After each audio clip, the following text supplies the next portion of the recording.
안녕하십니까. 네, 반갑습니다. 자, 오늘 이제 감정평가 3방식 있죠. 약간 고민스러운 부분이 있습니다. 이게 이제 가장 낯선 부분인데요. 여러분들이 보시기에. 네? 낯선 부분인데, 어떤 이제 고민이 있는가 하면, 최근 10년간의 그 기출 경향으로 봤을 때, 이런 문제가 그렇게 많이 출제가 되지 않았어요. 주로 이제 계산 문제로 출제가 됐어요. 근데 이제 이론 문제를 전혀 설명을 안 드릴 수는 없다는 거죠. 그래서 이론을 어디까지 설명드리느냐, 이제 이론을 가능한 한 좀 이렇게 깊게 들어가지 않고, 조금은 얕게 이렇게 설명을 드리는 방법이 있거든요. 그래서 지금 여러분들이 한번 보십시오. 어떤 식으로 출제됐는지 그걸 먼저 좀 보십시오. 499쪽에 보시면 최근에 한 10년 모두 다는 아니에요. 최근에 모두 다는 아니고 이제 그 지난 것도 있는데 올해가 이제 31회지 않습니까? 작년 30회를 기준으로 해서 그 전에 여러 해 동안 한 6, 7년 이렇게 있고 그 전에 것도 있고요. 문제들을 보면은 어떤 데서 많이 나왔는지 한번 보세요. 499쪽은 26회인데 그건 단지 용어를 묻는 거죠. 원가법은 어떻다. 거래사례비교법을 적용할 때 어떻다. 수익하는 법은 뭐 어떻다. 이런 정도잖아요. 이건 거의 뜻을 묻는 정도거든요. 이 정도는. 이론을 묻는 게 아니고. 그 다음에 이제 넘어가셔도 2번 문제도 29회이지 않습니까? 29회도 그냥 용어의 뜻을 묻는 정도죠. 그죠? 2번 문제. 자, 이런 정도는 뜻만 알아도 맞출 수 있는 거거든요. 그래서 제가 계속 이제 3방식 용어의 뜻을 좀 알아야 된다 말씀을 드렸지 않습니까? 근데 그 밑에 3번 문제를 보세요. 원가 방식. 그게 이제 17회거든요. 그죠? 회차가 17회는 오래됐죠. 근데 17회는 요걸 이제 이론을 물은 거예요. 재조달 원가에 대한 이론적인 부분을 질문한 거예요. 근데 굉장히 오래됐단 말이에요. 근데 4번 문제를 가면은 감가 수정 방법에 대해서 묻고 있죠. 자, 이건 아주 단순하게 묻고 있죠. 23회예요. 근데 5번을 보세요. 5번은 또 16회죠. 16회에 이론을 묻는 거예요. 감가 수정 방법에 대해서. 자, 그러니까 보세요. 3번과 5번을 만약에 여기 교재에 수록을 안 했다면, 최근 가까운 걸로 수록했다면 이런 문제가 별로 안 나온 거예요. 그 밑으로는 전부 다 계산 문제예요. 6번, 7번, 8번, 9번 전부 다 뭐예요? 계산 문제죠. 그러니까 최근에 가까운 연도로 압축을 해서 보면은 이런 문제가 한 문제밖에 나오지 않고요. 나머지는 다 계산 문제인 거죠. 그리고 비교 방식도 보세요. 10번 문제는 17회 때 거란 말이에요. 그죠? 이런 문제 좀 오래됐죠. 근데 이제 11번 문제는 비교적 최근인데 요것도 이런 요거 한 문제예요. 요거 이런 한 문제고 요건 난이도가 조금 높은 문제고 나머지 12, 13, 14 보십시오. 다 어떻습니까? 계산이에요, 계산. 다음에 507쪽의 수익 방식도 가보십시오. 앞에 17번, 18번 이론인데 다 옛날 문제죠. 그리고 17번은 그냥 간단한 괄호 채워넣기 문제고요.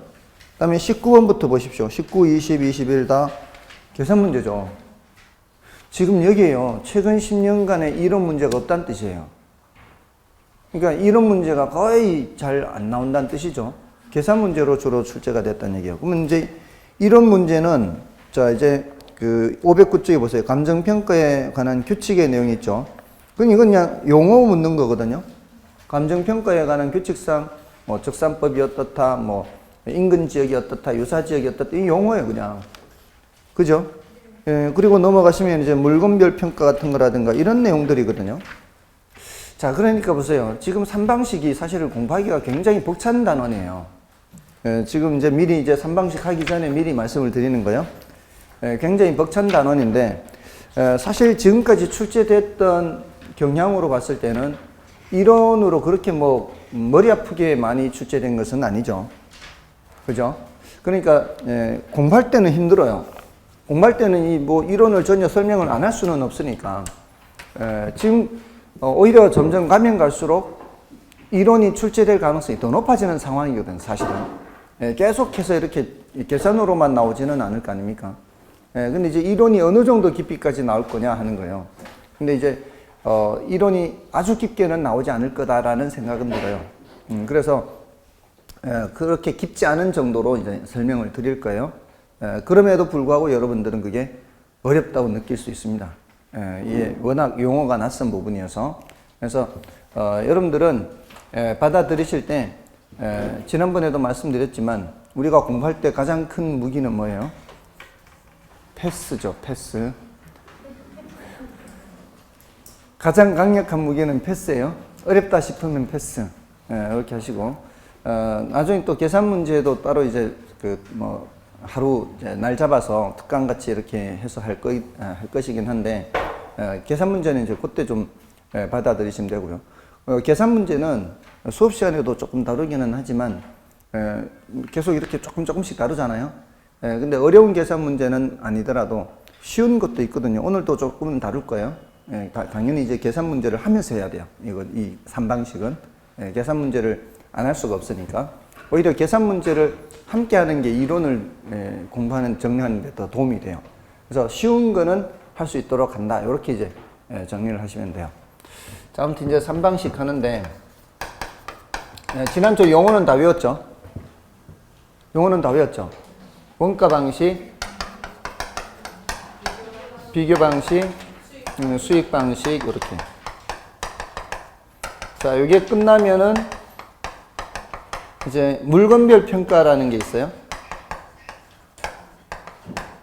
이건 별로 어렵지 않아요. 그리고 부동산 가격 공시 제도도 있어요. 부동산 가격 공시 제도, 이것도 그렇게 어렵지 않아요. 교재에 있는 걸 보면은 굉장히 복잡할 것 같아도 그렇게 어렵지 않습니다. 그래서 사실은 생각보다는 점수를 잘 딸 수 있는 단원이라고 볼 수 있어요. 자, 이게 3방식 중에서 이제 원가 방식, 비교 방식, 수익 방식에 각각의 가격화하는 방법이 있었죠. 여기 원가 방식의 가격화하는 방법이 뭐예요? 원가 방식 가격화하는 방법? 원가법. 출발이 조금 불안합니다. 여기는 이제 적산법. 다음에 여기는 거사비, 줄여서 거사비, 거래 사례 비교법. 여기는 임대 사례 비교법. 여기는 수익 환원법. 여기는 수익 분석법이죠. 여기 있는데 물론 이제 비교 방식에 공시지가 기준법도 있기는 해요. 공시지가 기준법도 우리나라에서만 독특하게 비교 방식에 집어넣어서 설명을 합니다. 그리고 요거는 이제 비용성의 원리, 요거는 시장성의 원리, 요거는 수익성의 원리 해서 이제 여기 처음부터 이제 적산가액부터 들어갈 거예요. 적산가액 이런 부분, 이제 여기 임대료 구하는 거는 중요도가 낮으니까 이거는 뭐 가볍게 보는 거고요. 여기는 비준가액 계산하는 거, 그다음에 여기는 수익가액 계산하는 거, 이렇게 해서 정리를 하면 돼요. 자, 여기 이제 이론 정리를 하고 들어가는데요. 일단 지난주에 했는 것도 복습을 좀 하고 들어가겠습니다. 지난주에 제일 먼저 했는 게 마케팅이었나요? 부동산 마케팅 해서 부동산 마케팅도 분량이 적고요. 난이도가 낮은 단원이죠. 여기서는 마케팅 전략이 주로 출제되죠. 마케팅 전략에 시고관했죠. 시장 점유 마케팅 전략, 고객 점유 마케팅 전략, 관계 마케팅 전략. 시장 점유 마케팅 전략이 조금 더 내용이 있죠. 그래서 STP 전략과 4P 믹스 전략 이렇게 나누어서 여기서 주로 뜻을 묻는다 그랬죠. 시장 점유 마케팅 전략은 공급자 측면의 전략으로서 이 시장을 선점하는 거죠. 선점하기 위해서 하는 건데, 이거를 고객 점유 마케팅 전략을 설명하면서 공급자 측면의 전략이다 이렇게 하면 안 되죠. 고객 점유 마케팅 전략은 소비자 측면을 중시하는 전략이죠. 소비자의 심리적 상태를 파악하는 거예요. 이 사람이 지금 어떤 상태인지 파악하는 것. 그래서 아이다 원리라고 그랬죠. 주목 단계에 있는지 또는 흥미 단계에 있는지 또는 욕망 단계에 있는지 행동, 액션, 행동 단계에 있는지 아이다 원리에 따른 거죠. 그래서 뜻을 구별해야 되고요. 그다음에 관계 마케팅 전략은 지속적 관계를 중시하는 거죠. 일단 얘네들의 뜻을 먼저 파악하고 그 다음에 이제 여기는 요놈들의 뜻도 파악을 해야 되죠. 시장을 세분화하고 타겟을 정하고 차별화를 하는 거죠. 그 차별화의 내용이 네 가지를 섞으라는 거죠. 그 네 가지도 함께 기억해야 되죠. 가격 측면의 차별화, 제품 측면의 차별화, 그리고 유통 경로 측면의 차별화, 홍보 촉진 측면의 차별화 이렇게 함께 기억해야 되고요. 여기는 뭐 그대로 이제 뜻만 알면 되니까 분량이 별로 없죠. 그리고 이제 감정평가 들어와서 감정평가에서는 이제 기초 파트에서 감정평가 분류를 했어요. 감정평가 분류에서 특히 조금 조심해야 되는 게 공적 평가와 공인 평가 이거 구별하는 거예요. 헷갈리지 않게. 공적 평가는 뭐였어요? 공적 기관이 평가하는 거다 이렇게 했어요. 공적 기관이 평가하는 거는 거기 소속된 공무원이 하는 거죠, 결국. 그러니까 우리나라는 공무원이 하는 게 아니고 공인감정평가사가 하는 거니까 우리나라는 여기에 해당하는 거죠. 국가가 자격을 부여한 또는 공공단체가 자격을 부여한 개인이 하는 평가가 공인평가다. 이걸 이제 구별할 수 있으면 되고요. 그 외에는 뭐 별로 어렵지 않죠. 필수평가, 임의평가 뭐 이런 것들 또 공익평가, 사익평가 이런 건 별로 어렵지 않단 말이에요.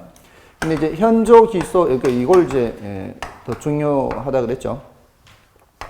현황평가, 조건부평가, 기한부평가, 소급평가 했어요. 현황평가가 원칙이죠. 지금 상태대로 평가하는 게 원칙입니다. 예외적으로 뭘 하고요? 조건부평가를 하고요. 기한부평가나 소급평가는 모두 다 예외죠. 이거는 뭐에 대한 예외예요?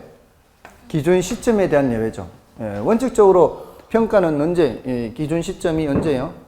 기준 시점은 원칙적으로 언제냐 물으면은 가격조사 완료일입니다. 이렇게 대답해야 되는데 기한부 평가나 소급 평가는 미래 일정 시점을 정한다거나 과거 일정 시점을 정하는 거죠. 그래서 이거는 가격조사가 가능한 경우에 하나요. 이 기한부 평가나 소급 평가를 할 수가 있는 거죠. 근데 이제 현황 평가가 원칙이긴 한데 이게 어떤 경우는 현황 평가 적용하면 안 되는 거예요. 일시적 이용이거나 불법적 이용일 때는 현황 평가 적용하면 안 되죠. 그거는 예외로 하고 현황 평가입니다. 요거는 건부지 평가가 대표적이라고 그랬죠.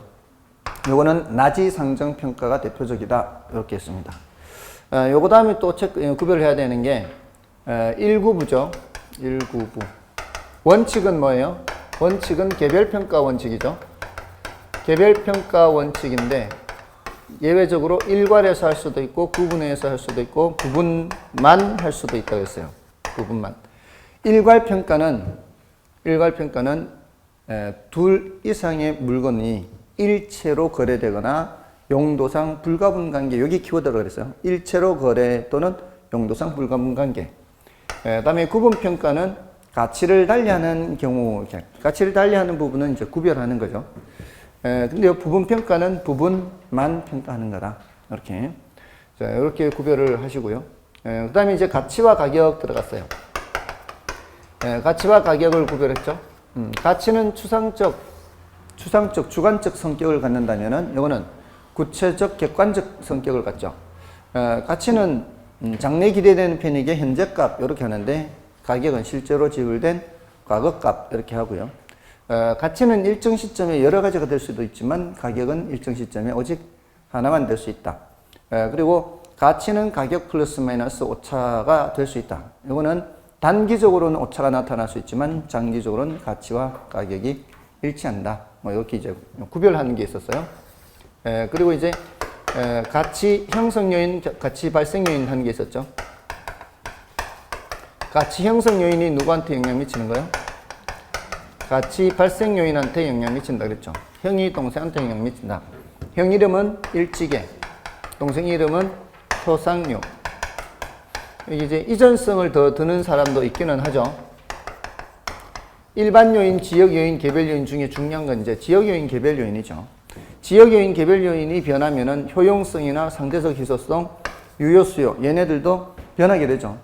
물론 이제 이전성을 두는 사람도 있긴 하지만 아무튼 이런 것들이 얘네들이 이제 여기에 영향을 미치는 거예요, 여기에. 그래서 가치가 바뀌게 되는 거죠. 가치가 바뀌면 그에 따라 가격도 변하게 되는 거죠. 자, 이런 것들이 어느 하나만 있어서 될 것이 아니고 얘네들이 상호 상관작용으로 해서 가치가 발생하게 되는 거죠. 이런 내용도 했고요. 그 다음에 가격제 원칙 했어요.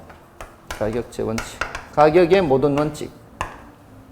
가격의 모든 원칙에서 중심이 되는 게 최유효 이용 원칙이에요. 최유효 이용 원칙. 부동산의 가치는 뭘 기준으로 해서 형성이 돼요? 최유효 이용 상태를 기준으로 해서 형성이 돼요. 그 물건이 최유효 이용 상태가 아니라면 최유효 이용 상태보다 가치가 떨어지겠죠. 그러려면 먼저 어떤 상태를 파악해야 돼요? 최유효 이용 상태를 먼저 파악을 해야 될 거 아니에요. 근데 최유효 이용 상태인지 아닌지를 볼 때 부동산의 내부 상태를 볼 수도 있고 부동산의 외부 상태를 볼 수도 있죠. 이 내부 상태 때문에 최유효 이용이 아닐 수도 있고 외부 상태 때문에 최유효 이용이 아닐 수도 있잖아요. 그래서 내부 관련 원칙에서 체크를 해야 되는 게 균형의 원칙이 있죠. 그 다음에 외부 관련 원칙에서 적합의 원칙이 있고요. 이건 이제 토대가 되는 원칙에서 요거는 굳이 외울 필요는 없다 그랬어요. 이 단어는 변동의 원칙 하는 게 있다 그랬어요. 이 세 가지가 시험에 제일 많이 나온다 그랬어요. 부동산의 내부 상태가 각 구성 요소가 균형이 달성되어 있지 않으면 부동산이 최유효 이용 상태라고 볼 수가 없죠. 그러면은 최유효 이용 상태보다 가치가 떨어져서 무슨 감가가 발생해요? 기능적 감가가 발생해요. 요거는 부동산이 인근 환경에 적합하지 않으면 최유효 이용이라고 할 수가 없고요. 그러면 가치가 떨어지게 돼요. 이때는 경제적 감가가 발생해요. 또 가치 형성 요인이 끊임없이 변해요. 얘네들이 변하기 때문에 가치도 변해요. 형성 요인이 변하면은 가치 발생 요인이 변하니까 자꾸 가치가 바뀌어요. 그게 변동의 원칙이죠. 그러니까 감정평가를 할 때에는 기준 시점이 언제인지를 명확히 해야 되죠. 그리고 시점 수정을 해야 되는 이론적 근거가 돼요. 요거 시점 수정은 특히 거래 사례 비교법이라든가 이렇게 사례 자료를 사용할 때 그 사례 시점과 기준 시점 간 가치 형성 요인이 변할 거 아니에요. 그러면 그 변한 만큼을 반영을 해줘야 되는 거죠. 자, 이럴 때 이 변동의 원칙이 적용되는 거죠. 요 세 가지에다가 이제 두 가지를 더 추가로 했었죠. 하나는 여기 기여의 원칙. 부동산의 가치라는 것은 생산비 합이 아니라 기여도의 합이라는 거죠. 그래서 추가 투자를 판단하거나 한정가격 같은 거 결정할 때 이게 기여의 원칙이 적용됩니다. 생산비 합이 아니라 기여도의 합이다. 이게 아니고 기여도의 합이다. 그 다음에 대체 원칙이었죠. 대체 원칙은 간접적으로 이제 관련되는데 대체라는 거는 둘 이상을 생각해야 된다 그랬죠. 어떤 녀석을 대체하기 위해서는 다른 대체할 만한 뭔가가 있어야 이렇게 대체가 되는 거죠. 대체 원칙은 부동산의 가치라는 거는 대체 가능한 다른 물건과 상호 작용하는 과정에서 형성된다는 게 대체 원칙이에요. 그래서 동일한 효용이라면 가격이 싼 걸 선택하게 되고요. 그리고 동일한 가격이라면 효용이 높은 걸 선택하게 되는 과정에서 비슷한 물건들은 가격이 비슷해진다는 얘기죠. 그래서 어떤 물건을 평가를 하려면 그 물건하고 비슷한 물건이 얼마에 거래됐는지, 얼마에 만들어졌는지, 얼마에 임대됐는지 비슷한 물건의 사례를 찾아보라 이 말이에요. 그러니까 감정평가 3방식 모두 다 관련되는 거예요. 사례를 찾을 때는 다 이게 뭐가 나와야 돼요? 사례를 찾을 때는 대체 원칙이 나와야 돼요. 그리고 그 중에서도 특히 비교 방식이죠. 특히 비교 방식은 이렇게 비교해서 가격을 편정하기 때문에 특히 비교 방식과 관련돼요. 이 다섯 가지를 일단 하면은 다섯 가지 하면은 웬만한 70% 가까이는 커버될 거예요. 10에서 80, 70%, 최소 70%. 다음에 이제 나머지 여기 수익 체증 체감 원칙 있죠.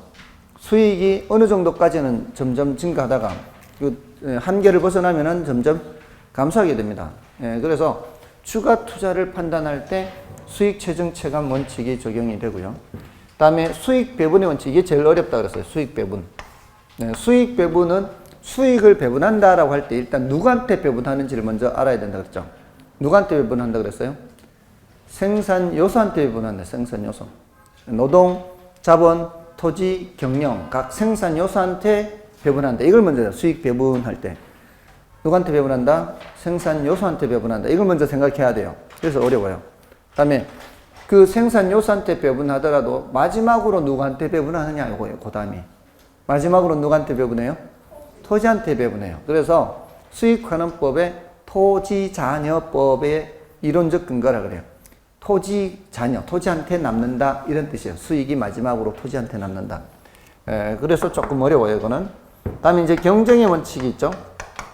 이 경쟁의 원칙은 초과이윤이라는 것을 빼고 설명할 수 없다 그랬어요. 결국 초과이윤은 없어진다는 거예요. 지금 어떤 부동산의 수익이 크게 나는 부동산이 있다면, 임대료 수입이 많이 발생하고 하는 부동산이 있다면 그것이 오래 가지 못하고 곧 경쟁 부동산이 들어설 것이기 때문에 그 초과이윤이 발생하는 상태를 보고 부동산을 평가를 했다가는 과대평가할 우려가 있어요. 그런 초과이윤은 결국은 사라질 것이니까 그걸 감안을 해서 조금 떨어뜨려서 평가를 해야 돼요.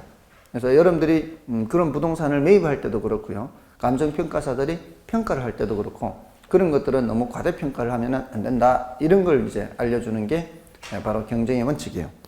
자, 그런 내용들을 했고요. 그 다음에 이제 마지막에 지역 분석, 개별 분석 했죠. 지역 분석, 개별 분석은 일단 이거 두 개 비교하는 문제가 한 절반 정도 질문이 돼요. 지역 분석은 표준적 이용을 판정하고 여기는 최유용 판정하는데 바꿔서 얘기하면 틀린다 이 말이에요. 그리고 여기는 가격 수준을 판정하고 개별 분석은 가격을 판정하고 그리고 지역 분석이 선행 분석, 개별 분석이 후행 분석 이런 식으로 그 다음에 전체 분석이라면 여기는 부분 분석이다. 여기는 적합의 원칙과 관련된다면 개별 분석은 균형의 원칙과 관련된다. 그리고 지역 분석은 부동성 또는 인접성과 관련된다면 개별 분석은 개별성 또는 용도 다양성, 최유효 이용과 관련되니까 용도 다양성과 관련이 돼요. 자, 이렇게 비교하는 것을 정리를 해 두셔야 되고요. 그 다음에 지역 분석의 대상에서 인근 지역, 유사 지역, 동일 수급권 이런 것이었어요. 얘네들의 뜻을 일단 알아야 되죠. 여기서도 인근 지역 하면 키워드가 바로 대상 부동산이에요. 대상 부동산이 속해 있는 지역으로서 그 지역 안의 부동산들은 대상 부동산과 지역 요인이 어때요? 같아요. 인근 지역 안에 있는 부동산들은 대상 부동산과 지역 요인이 같은 그런 지역이 인근 지역이에요.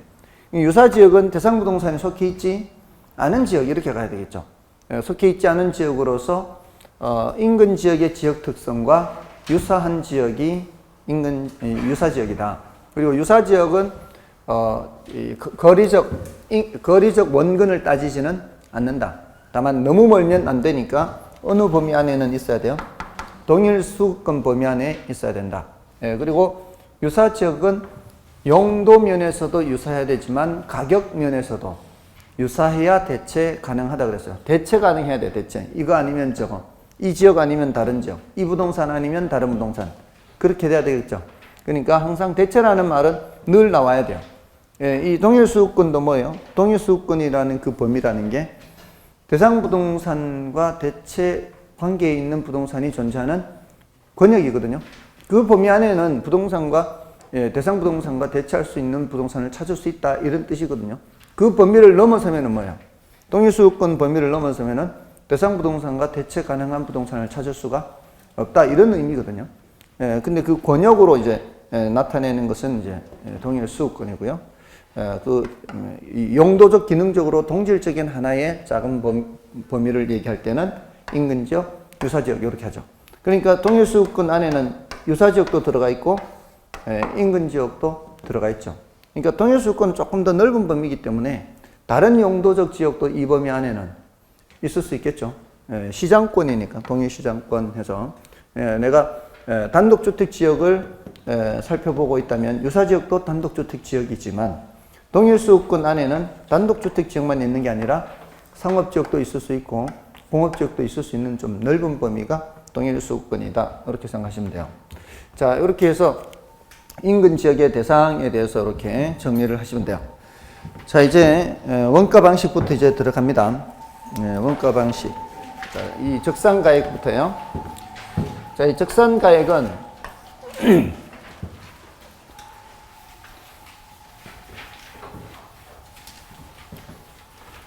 적산가액은 이제 비용성의 원리에 근거하잖아요.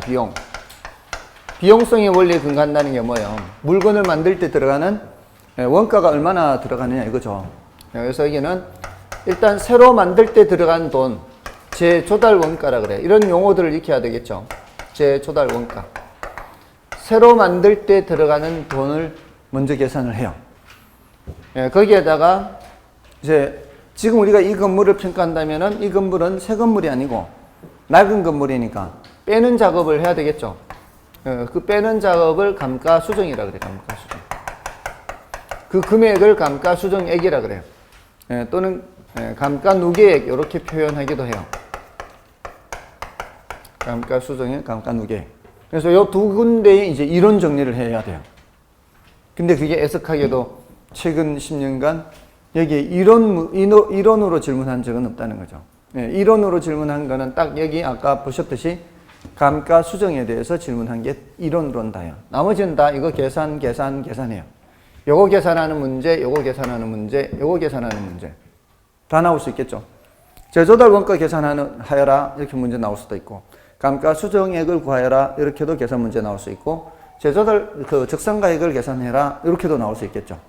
자, 그래서 일단 요 이론으로 얘기하자면 재조달 원가에 대해서 정리를 해야 될 거예요. 이 재조달 원가에 대해서는 세 가지예요. 재조달 원가의 뜻을 이제 질문을 할 때 뜻은 이제 알아야 되겠죠.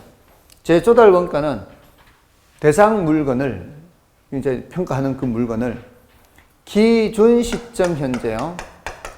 기준 시점 현재 재생산 또는 재취득하는 데 소요되는 적정 원가 총액 그래요. 적정 원가 총액.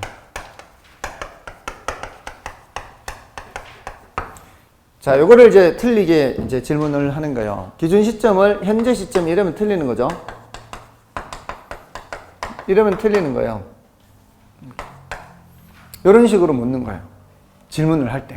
그러니까 요런 거를 제가 지금 말씀드렸잖아요. 만약에 모의고사나 이렇게 나오면은 요런 거를 주의하라 이 말이에요. 현재 시점 또는 준공 당시 이렇게. 이래도 틀리는 거예요. 기준 시점 현재 적정 원가 총액 그래요. 다음에 이제 많은 사람들이 이 원가를 오해를 해요. 원가를 어떻게 오해하는가 하면은 그 직접 재료비 정도로밖에 생각을 안 해요. 이거 지난번에도 말씀드렸을 거예요. 근데 이제 듣고 나면 또 까먹고 듣고 나면 또 까먹고 계속 까먹는 거죠. 그럴 수밖에 없어요. 이게 일상적으로 쓰는 표현이 아니니까. 여기서 이 원가는 직접 재료비가 아니고요. 그 물건을 정상적으로 사용할 수 있을 때까지 발생한 모든 돈을 다 원가라 그래요. 그러니까 여기 교탁의 이 원가가 얼마일까요? 하면 그냥 원가가 아니고 교탁의 재조달 원가가 얼마일까요? 할 때 앞에 재조달이라는 말이 붙으면 이 말이에요. 이게 붙으면 요 물건을 요 자리에 갖다 놓을 때까지 발생한 모든 돈이에요. 내가 사용할 수 있을 때까지. 그 소리는 이 물건을 제작하는 업체 입장에서는 요 제조 원가만 들어가요. 제조 원가만 들어가는 게 아니고 그 회사 이윤도 있어야 될 거 아니에요. 그리고 여기까지 배송하는데 발생하는 배송비 있을 거 아니에요. 그래야 이거 사용할 수 있을 거 아니에요. 그게 이 물건의 뭐라고요? 재조달 원가예요. 사용할 수 있을 때까지 발생한 모든 돈이에요. 그러니까 재조달이라는 말이 붙었을 때 이 원가는 일반적으로 얘기하는 뭐 이거 만드는데 원가 얼마 들었다 이게 아니에요. 그래서 어려워요 이게. 헷갈리게 하는 거죠 사람들한테. 글자는 원가 해가지고 유사한데 앞에 재조달이라는 말이 붙었으면은 물건을 사용할 수 있을 때까지 발생한 모든 돈을 다 재조달 원가라고 하는 거예요. 아시겠죠? 그러니까 오해를 하기가 딱 쉬운 거거든요. 차라리 다른 용어를 해버리면, 다른 용어니까 이제 그쪽으로 가겠지만, 보통 우리가 일상적으로 쓸 수 있는 그런 단어잖아요. 원가란 단어는. 근데 앞에 뭐가 붙은 이상, 제조달 원가 이렇게 붙어버리면은, 이 물건을 만든 업체에 뭐까지 포함시켜야 돼요? 이윤까지 포함시킨 돈이 바로 제조달 원가예요. 아시겠죠? 자, 그래서 도급 방식 기준 이렇게 얘기해요. 도급 방식 기준. 이 도급 방식 기준의 의미는 이거는 설령 이게 자가 건설일지라도 건축업자가 자기가 사용하기 위해서 자기가 사용하기 위해서 지었을 때 발생한 그 건축 공사비 있을 거 아니에요. 그 공사비 내역을 다 이제 조사할 수 있다면, 입수할 수 있다면 그 공사비 내역에는 그 건축업자의 이윤이 포함되어 있어요, 안 돼 있어요? 안 돼 있잖아요. 건축업자가 자기가 사용하기 위해서 비용 발생한다 그럴 때 자기한테 이윤을 매기지는 않잖아요. 그래도 거기에는 뭐를 포함시켜서 계산을 해야 돼요? 이윤을 포함시켜서 계산을 하라, 이런 뜻이에요. 그래서 자가건설이라도 뭐를 하라. 적정 이윤을 고려하라는, 적정 이윤 고려.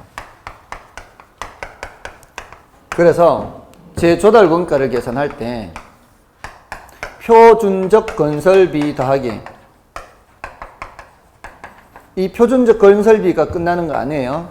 표준적 건설비는 건축업체한테 주는 돈이에요. 내가 예를 들어 건축업자한테 집 좀 지어주세요 그럴 때 건축업자가 그래 그 정도 집이면은 3억이면 될 것 같아. 그럼 건축업자한테 3억 주면 그게 다가 아니고 나는 뭐가 더 추가적으로 발생해요? 부대 비용이라는 게 있어요. 부대 비용 항목은 외울 필요 없어요. 부대 비용 항목은 외울 필요 없고 단지 뭐 취득세, 등록세도 나중에 내야 될 거 아니에요. 설계비, 감리비 뭐 이런 부대 비용이 발생해요. 이건 건축업자한테 주는 돈 아니잖아요. 그런 것까지 다 합쳐야 내가 사용할 수 있을 때까지 발생한 모든 돈이 되는 거 아니에요? 다시 제조달 원가는 뭐라고요? 내가 문 열고 들어가서 사용할 수 있을 때까지 발생한 모든 돈이기 때문에 건축업자한테 주는 돈 말고도 필요하다 이 말이에요. 근데 이 건축업자가 받은 이 돈 안에는 직접 공사비, 간접 공사비 뿐만이 아니라 뭐가 있어야 된다고요? 이윤이 있어야 돼요.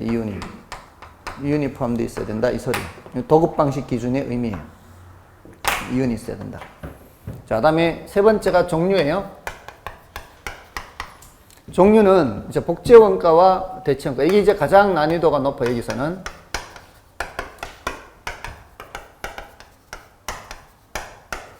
이게 복제를 복조라고도 하고요. 복조. 대체를 대치라고도 해요. 이제 번역에 따라 달라요. 근데 이제 복제 원가는 똑같이 쌍둥이 만드는 거고, 얘는 물리적으로 동일한 거예요. 얘는 기능적 동일 또는 효용적으로 동일해요. 효용적으로. 자, 물리적으로 동일하게 만드는 게 훨씬 쉬워요. 그래서 실무적으로는 이게 더 나을 수 있어요. 근데 이론적으로는 이게 더 나을 수 있는데요. 이걸 이렇게 구별하는 이유가 오래된 건물의 경우는 오래된 건물은 복제를 하기 힘들어요. 오래된 건물은 자재를 구하기가 힘들고요. 그리고 그 공법을 아는 기술자를 구하기가 어려워요. 이게 건축도 공법이 자꾸 이렇게 바뀌잖아요. 좀 많이 얘기하자면은 한 4, 50년 전에는 거의 이제 목수가 다 했잖아요. 목수라고 하는 사람들이 나무도 깎고 대부분 그렇게 많이 했잖아요. 4, 50년 전에는. 아닌가요? 아니면은 진흙으로 했나, 이렇게. 진흙 던져가지고. 혹시 보셨어요? 어릴 때? 보셨어요? 조금 저기 시골. 혹시, 아니, 나쁜 건 아니잖아요. 진흙으로 이렇게 집 짓는 거 보신 분 계시나요? 아니, 그렇다고 해서 내 나이가 줄어드는 거 아니에요. 손 안 든다고 해서. 그 어릴 때 보면은 진흙에다가 짚을 섞어요. 진흙과 짚을 섞어요. 그래야 응겨 붙으니까. 그냥 진흙만 하면은 이게 쉽게 갈라서서 떨어지니까. 짚을 섞어야 서로 엉겨 붙어서 잘 안 떨어지거든요.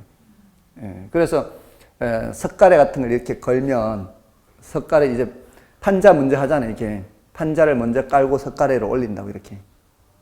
그러면은 이제 거기에 진흙을 이렇게 해도 이렇게 밑으로 안 들어가잖아요. 그렇게 해가지고 채워 넣는 거죠. 이 나무 사이에.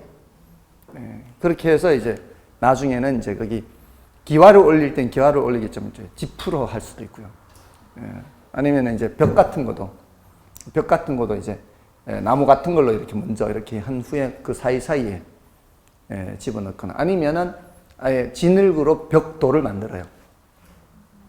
진흙으로 벽돌을 만들어서 벽돌로 이렇게 하든가. 생각보다 많이 먹었어요. 자, 아무튼 이런 거는 보세요. 지금은 처가 지붕 한다면은 그 이형 만드는 것도 잘 못할걸요, 사람들. 그런 만드는 거 아는 사람도 없을걸요. 저도 그냥 구경만 했지, 어릴 때 구경만 했지, 막 기가 막히게 만들죠. 그때 어른들은 막. 기가 막히게 만들어요. 근데 이제 그런 거 구할 수가 없다고, 이제 그런 사람을 구할 수가 없어요. 그러니까 어떻게 해요? 오히려 그 인건비가 훨씬 더 많이, 그런 사람 구하는 게 쉽지 않아. 그러니까 오래된 건물은 복제를 할 수 있어요, 없어요? 복제를 할 수 없어요. 그러니까 현대적 공법, 현대적 자재를 이용해서 대체 원가로 이제 짓는 거예요. 근데 얘는 이제 얼마 되지 않는 신축한 지 얼마 안 된 이런 건물들은 이렇게 하는 거예요. 됐나요? 자, 근데 이제 요거는 배경이고, 이론적으로 이제 중요한 차이가 있어요. 얘는 기능적으로 이미 동일하게 만들어 놨죠. 기능적으로 동일하게 만들어 놨기 때문에 여기는 기능적 감가를 하면 돼요, 안 돼요? 얘는 기능적 감가를 뒤에 작업할 때, 그러니까 이거 지금 이거 얘기하는 거예요. 이거 계산할 때 이미 기능적으로 똑같게 만들어 놨기 때문에 뒤에 감가 수정할 때 이 말이에요. 감가 수정 시 기능적 감가를 하면 된다, 안 된다? 감가 수정 시 기능적 감가를 하면 안 된다. 근데 여기는 기능적 감가를 한다, 안 한다? 기능적 감가를 한다. 그 차이예요, 그 차이. 이게 감가 수정 시. 그럼 다른 얘기를 안 하고 있잖아요. 다른 얘기를 안 하고 있죠. 물리적 감가, 경제적 감가 안 하고 있죠, 지금. 그런 양쪽 다 한다 이 뜻이에요. 물리적 감가, 경제적 감가는 이쪽도 하고 저쪽도 하고 다 하는데, 이 기능적 감가를 하느냐 안 하느냐 이 말이에요. 요 말하고 같이 연결해서 한단 말이에요. 복제 원가를 계산할 때, 제조달 원가를 계산할, 얘네들 다 제조달 원가입니다. 얘네들 둘 다 뭐예요? 얘네들 둘 다 제조달 원가요. 제조달 원가를 계산할 때 얘는 기능적으로 이미 똑같게 만들어 놨으니까 기능적 감가를 하면 안 된다 이 말이에요. 됐나요? 여기서 끝. 더 이상 들어갈 필요 없어요. 지금 이 판서했는 정도만 해도 됩니다. 지금까지 출제 경향을 했을 때 더 교재에 기본서에 있는 다른 내용 더 볼 필요 없다 이 말이에요. 됐죠? 자, 그러면 이제 제조달 원가는 됐고, 이제 감가 수정이에요. 감가 수정은 일단, 지금 어떤 감가라는 게 뭐예요, 감가라는 게? 기능적 감가도 있지만, 뭐도 있다 그랬어요? 물리적 감가나 경제적 감가 다 있다 그랬잖아요. 물리적 감가나 경제. 이런 감가 요인들이 있을 때는 감가를 해야 되잖아요. 그래서, 이 적산가액을 적정하게 만들어야 될 거 아니에요. 그 하는 작업을 감가 수정이라 그래요. 적산가액을 적정하게 되도록 하는 작업. 제조달 원가에서. 그래서 우리 교재에서 좀 이걸 체크를 하고 지나갈까요? 467쪽의 원가법. 원가법 개념은 당연히 알아야 돼요. 그 동그라미 1번은 당연히 알아야 됩니다. 동그라미 1번은 당연히 알아야 되고요. 나머지는 됐습니다. 나머지는. 그다음에 산식은 당연히 알아야 되고요. 그다음에 적용 대상은 중요도가 좀 낮아요. 일단 내려가고요. 장단점에서는 하나씩만 체크하세요. 장점에 디귿의 장점이 있고요. 단점에 기억의 단점이에요. 장점에 디귿, 단점에 기억. 그러니까 다 하려고 하지 말고 지금 왜 이렇게 하겠어요? 지금까지 출제 경향으로 봤을 때는 이제 이런 부분이 비중이 좀 적었으니까 최소한 요 정도는 하겠다 이 말이에요. 됐나요? 자, 그렇게 해서 넘어가시고요. 그다음에 제조달 원가에서 제조달 원가에 이제 동그라미 1번.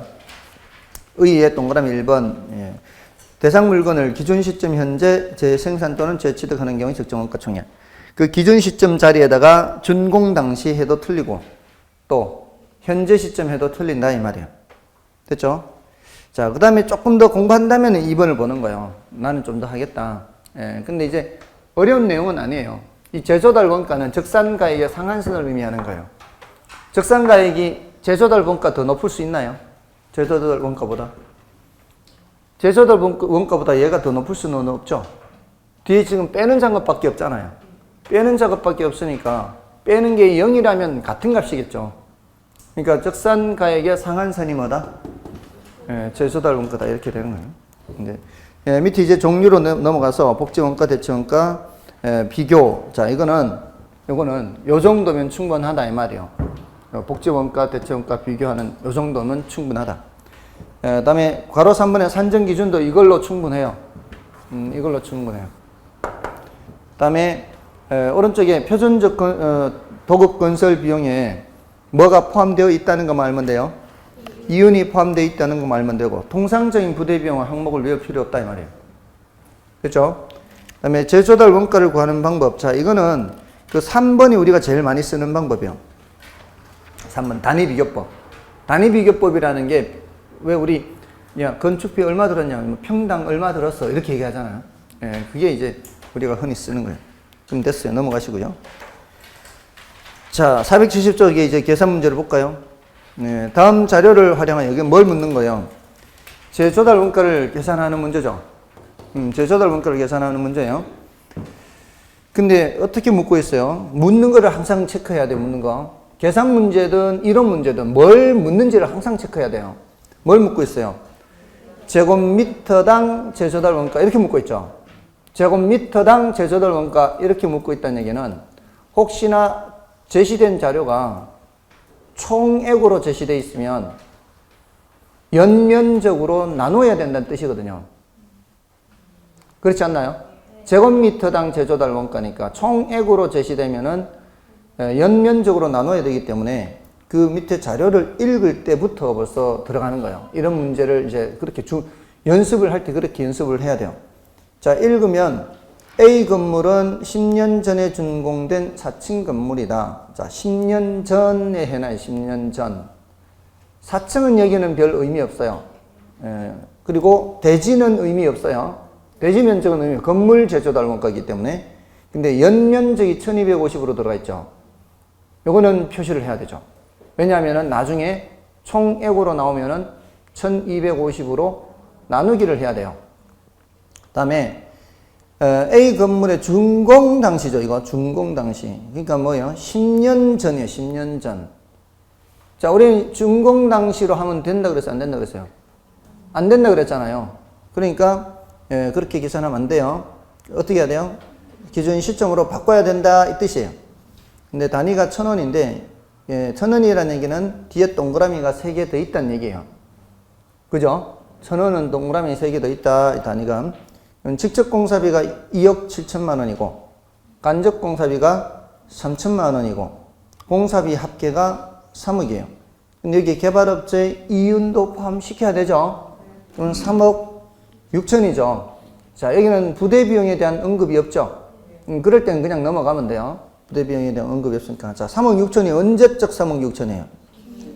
10년 전 3억 6천이기 때문에 3억 6천만 원. 자, 요거를 우리 이것도 훈련을 해야 돼요. 다 문제에서 준 대로 할 건지 아니면 내가 내 나름대로 바꿀 건지. 3억 6천. 저는 보통 단위를 만 단위로 해요. 계산 단위를.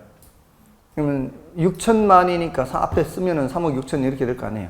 그러면 3억 6천만 이렇게 나오는 거예요. 이게 10년 전이란 말이에요.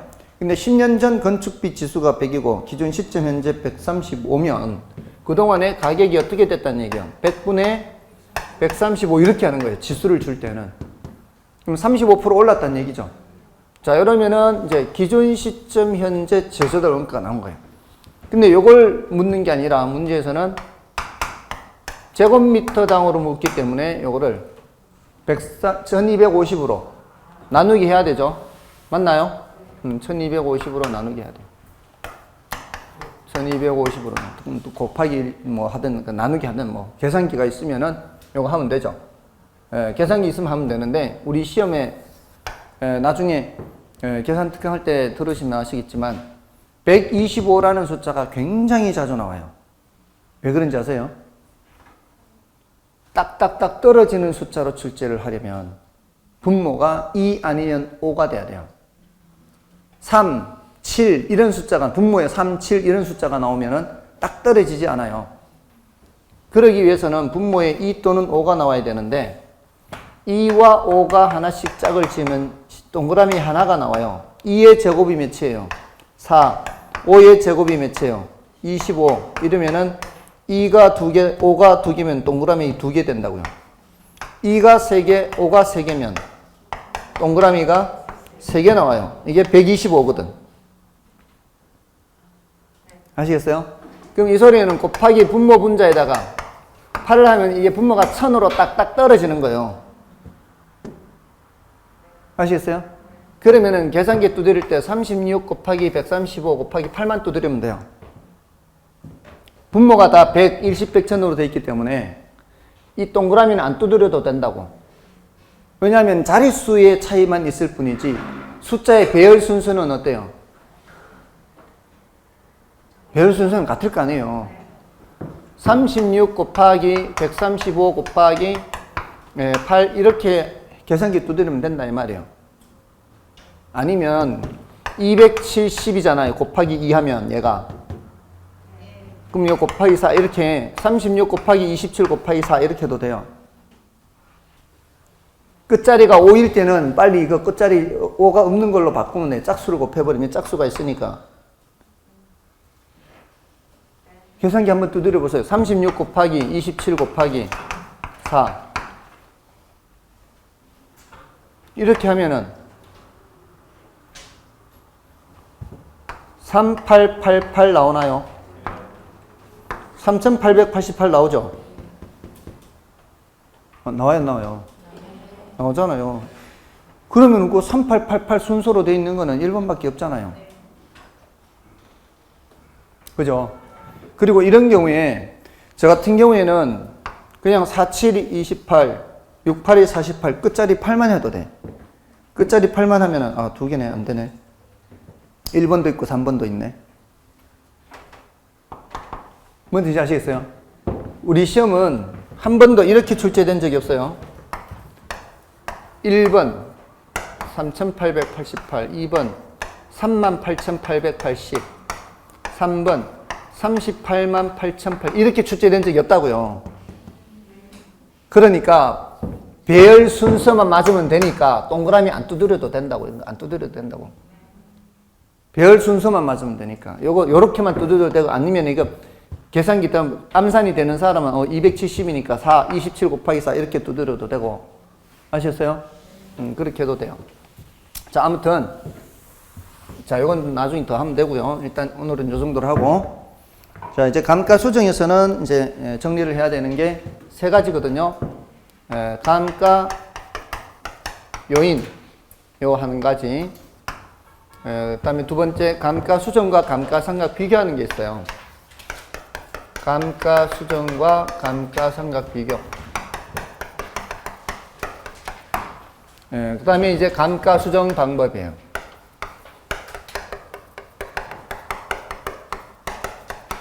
제일 중요한 건, 이론적으로 제일 중요한 건 이거예요. 물론 계산도 여기서 이제 감가수정 방법에 따라 계산이 이제 달라지니까, 요건 순수 이론이고요.